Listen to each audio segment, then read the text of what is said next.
పులిరాయుళ్ల నాయకుడి హెచ్చరిక వింటూనే ఒకవైపు నుంచి చిత్రసేనుడు వారి మీద పడ్డాడు. రెండవ వైపు నుంచి ఉగ్రాక్షుడు అతడి సేవకులు ఉరికారు. ఉగ్రాక్షుడి రాతి గద దెబ్బలకు పులిరాయుళ్లు నేల కొరగసాగారు. ఇదిగో వస్తున్నాను కాంతిమతి, క్షత్రియ కన్య, కనిపించుకున్నావు. ఆ అమరపాలుడు చెప్పింది అబద్ధం. అతడికి నిజం తెలిసి ఉండదు. నా తండ్రిగారు కోటలోనే ఒక రహస్య భూగృహంలో బంధించబడి ఉన్నారు. ఆ పక్షుల్ని చూడగానే ఉగ్రాక్షుడు నివ్వెరపోయాడు. అమరపాలుడు గుర్రాన్ని దౌడు తీయిస్తూ చిత్రసేనుడి దగ్గరికి వచ్చాడు. కోట గోడల్ని తవ్వి పారేయగలను, కానీ ఆ పక్షులు మనం సైన్యాలతో కోటను చుట్టుముట్టి భస్మీపటలం చేసేస్తాం. అమరపాలుడి మాటల్లో చిత్రసేనుడికి పూర్తి విశ్వాసం కలిగింది.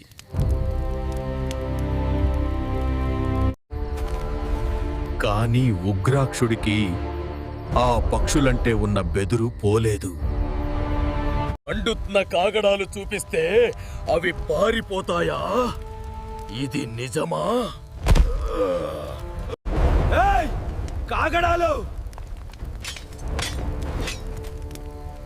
పెద్ద పెద్ద దివిటీలు చేతపట్టుకుని కొందరు సైనికులు ముందుకొచ్చారు.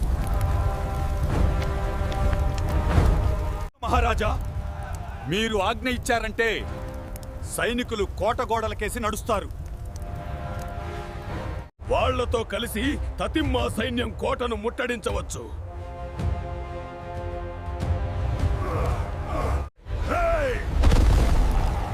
అంటూ ఉగ్రాక్షుడు తన రాక్షస బంట్లకేసి చప్పట్లు చరిచాడు. వచ్చాం వచ్చామంటూ రాక్షసులు ఉగ్రాక్షుణ్ణి చుట్టుముట్టారు. మీలో కొందరు మానుల్ని పడగొట్టి వాటితో కోట ద్వారాన్ని బద్దలు చేయండి. మిగతా వాళ్ళు కోట గోడల్ని పునాదులతో ఎత్తి అవతల వేయండి. మహారాజా, మనం అన్ని వైపుల నుంచి కోటలో జొరబడటం మంచిది. శత్రువులందువల్ల ఒక్కటై మనను ఎదిరించలేరు. ఆ భయంకర పక్షులు నీ మీద పడకుండా చూసే బాధ్యత నాది. మానవాధముడివైన నువ్వా ఈ మహారాక్షసుణ్ణి రక్షించేది? ఆగు ఉగ్రాక్ష!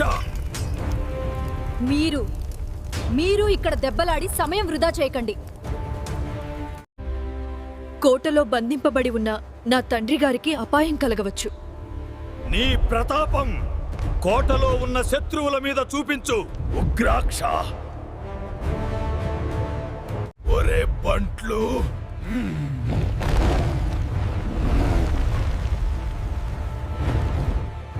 రాక్షసులు చెట్లని కూకటి వేళ్లతో పెళ్లగించి బోదెలను భుజాల మీద వెట్టుకున్నారు. రంకెలు వేస్తూ కోటగోడలకేసి పరిగెత్తసాగారు.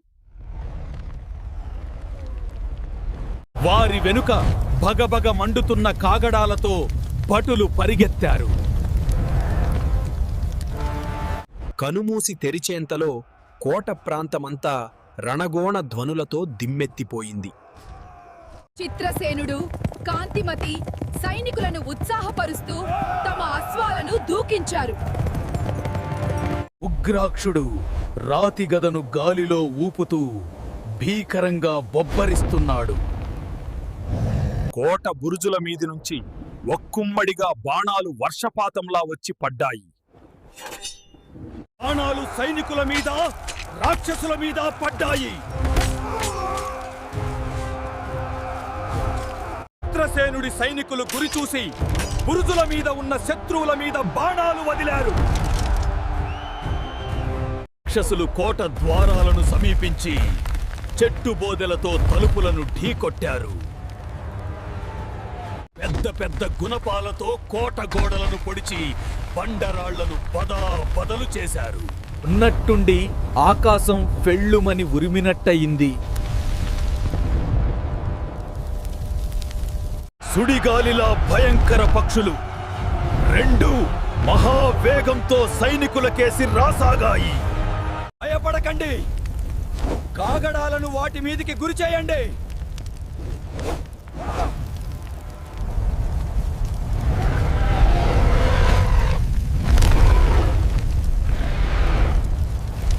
పక్షులు తమ రౌతుల స్వాధీనం తప్పాయి.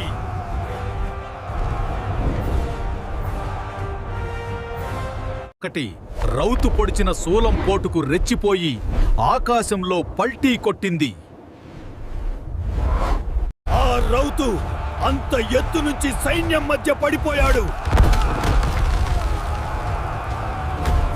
సైన్యంలో విజయ ధ్వానాలు మిన్నుముట్టాయి.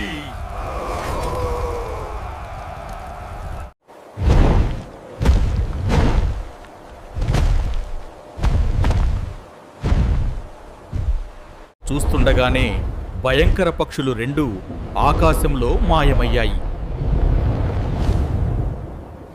నాగవర్మ సైనికులు భయకంపితులై బురుజుల మీద నుంచి దూకి పరిగెత్తారు. చిత్రసేనుడి సైనికులంతా క్షణాల మీద కోట తలుపులను బద్దలు కొట్టారు. రాక్షసులు గోడలో ఒకచోట పెద్ద కన్నం చేసి లోపలికి జొరబడ్డారు. తరువాత పెద్ద పోరాటం లేకుండానే రాజప్రాసాదం చిత్రసేనుడి హస్తగతమయ్యింది.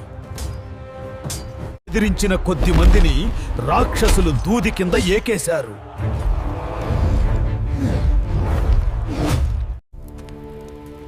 రాజు వీరసింహుడు ఎక్కడ బంధించబడి ఉన్నది తెలియలేదు.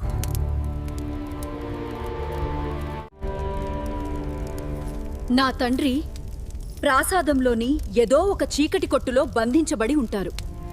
సైనికులు జట్లు జట్లుగా వెళ్లి అన్ని గదులు, భూగృహాలు వెతకడం మొదలుపెట్టారు. భూగృహాల్లోని ఒకానొక గది నుంచి హఠాత్తుగా మూలుగు వినిపించింది. సైనికులు తమ దివిటీల వెలుగులో అక్కడికి వెళ్లి లోపలికి చూశారు.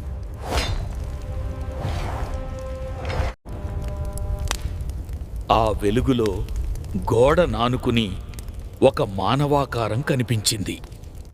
ఈయనే మహారాజు వీరసింహులు. ప్రాసాదం అన్ని మూలల నుంచి సైనికులు, రాక్షసులు అక్కడికి వచ్చారు. ముందు గదికి ఉన్న ఇనప చువ్వల తలుపుల తాళాన్ని బద్దలు కొట్టాలి. కోలాహలం వింటూనే చిత్రసేనుడు, కాంతిమతి అక్కడికి వచ్చారు. మీరంతా ఇక్కడేం చేస్తున్నారు? ముందు తాళం బద్దలు కొట్టండి.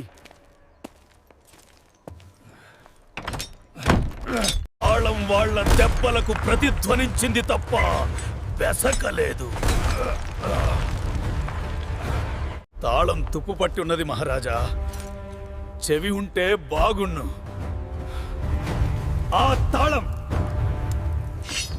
చెవి కోసం నువ్వు ద్రోహి నాగవర్మను ఆశ్రయిస్తావా? పెడబొబ్బలు పెడుతూ ఉగ్రాక్షుడు అక్కడికి వచ్చాడు. ఓ, అదెంత పని అంటూ ఉగ్రాక్షుడు తాళాన్ని గుప్పెటతో పట్టి గుంజాడు. ఈ నాగవర్మ వాడి భటులు వింత మనుషుల్లా ఉన్నారు. పువ్వల్ని పట్టుకుని బలంగా గుంజేసరికి అవి మైనపు ఒత్తుల్లా వంగిపోయాయి. ఏర్పడ్డ ఖాళీలోంచి దివిటీలు పట్టుకున్న సైనికులు గదిలోకి వెళ్లారుటి. ఇనప కమ్మీలకు గొలుసులతో బంధించి ఉన్న వీరసింహుడు కనిపించాడు. అతడి నోటికి అడ్డంగా ఒక వస్త్రం చుట్టబడి ఉన్నది. చిత్రసేనుడు వీరసింహుడి నోటికి కట్టి ఉన్న వస్త్రాన్ని విప్పేశాడు. నాన్నా అంటూ కేక పెట్టి అతడి దగ్గరకు పరిగెత్తింది. రాక్షుడు అతడి చేతులకు కాళ్లకు ఉన్న గొలుసులను తెంచేశాడు.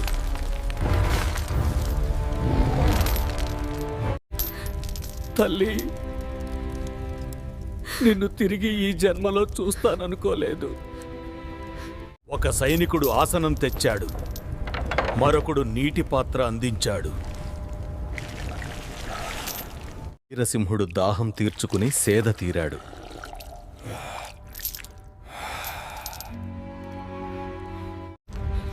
అమ్మా, ఆ ద్రోహి నాగవర్మ చచ్చాడా లేక బందీగా చిక్కాడా? కాంతిమతి జవాబు చెప్పబోయి తటపటాయించి చిత్రసేనుడికేసి చూసింది. రాజా, నా పేరు చిత్రసేనుడు, చిత్ర నగరానికి రాజును. ఈ రాక్షసుడి పేరు ఉగ్రాక్షుడు, నా సేవకుడు. నాగవర్మ నా తండ్రి గారిదైన ధవళగిరి రాజ్యం మీదికి దాడి వెళ్ళాడు. అతన్ని అడ్డగించి హతమార్చేందుకు సైన్యంతో నా సేనా నాయకుడిని పంపాను. ఇక ఆ తర్వాత ఏమసిందనేది నెక్స్ట్ ఎపిసోడ్లో తెలుసుకుందాం. మన వీడియోస్ మీకు తరచూ రావాలి అంటే ముందు వీడియోకి ఒక లైక్ ఇచ్చి ఛానల్ని సబ్స్క్రైబ్ చేయండి. గంట సింబల్ని కూడా క్లిక్ చేసి కింద హైట్ని క్లిక్ చేయండి. అప్పుడే మనం ఎప్పుడు వీడియో అప్లోడ్ చేసినా సరే మన వీడియో మరింత మందికి వెళ్లేదానికి అవకాశం ఉంటుంది. రేపు మధ్యాహ్నం మరో భాగంలో కలుసుకుందాం.